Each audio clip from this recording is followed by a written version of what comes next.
Friends வணக்கம். நாம் இன்றைக்கி ஃபோனிக் சவுண்ட்ஸ் கிளாஸ் ஸ்டார்ட் பண்ணலாமா? பிகினிங்லேருந்து ஸ்டார்ட் பண்ணலாமா? சரி, ஏன் குழந்தைங்களுக்கு இந்த சவுண்ட் சொல்லித்தரணும்?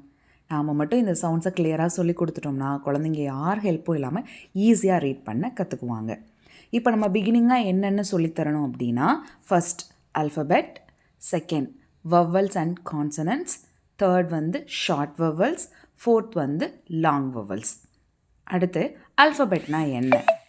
அல்ஃபபெட்னா என்ன நம்ம எல்லாத்துக்குமே தெரியும். ஏலேருந்து இசட் வரைக்கும் இருக்கக்கூடிய லெட்டர்ஸை கற்றுக் கொடுக்கறது தான் அல்ஃபபெட். ஏலேருந்து இசட் வரைக்கும் இருக்கிறது தான் அல்ஃபபெட். ஓகேவா? இப்போ அந்த அல்ஃபபெட்டில் 26 லெட்டர்ஸ் இருக்கா, அதை நம்ம வவல்ஸ் அண்ட் கான்சனன்ட்ஸாக பிரிச்சிருக்கோம். ஓகேவா? இப்போது அந்த 26 லெட்டர்ஸை நம்ம வவல்ஸும் கான்சனன்ட்ஸுமாக பிரிச்சிருக்கோம் இல்லையா? வவல்ஸ் அதில் ஏ, இ, ஐ, ஓ, யூ இந்த 5 லெட்டர்ஸ் வவல்ஸ்.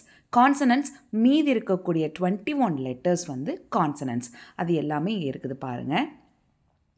குழந்தைங்களுக்கு இது ரெண்டையும் தெளிவாக சொல்லிடணும்.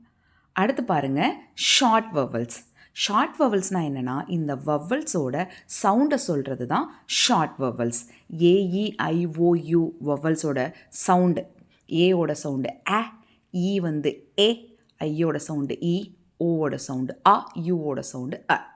அடுத்து லாங் வவல்ஸ். லாங் வவல்ஸ்னால் வவல்ஸோட நேமை, லெட்டர் நேமை சொல்கிறது தான் லாங் வவல்ஸ். ஓகேவா? லாங் வவல்ஸுங்கிறது ஏவை நம்ம ஏன்னு சொல்கிறோம், ஈயை ஈன்னு சொல்கிறோம், ஐயை ஐன்னு சொல்கிறோம். ஓகேங்களா? தேங்க்யூ ஃபார் வாட்சிங்.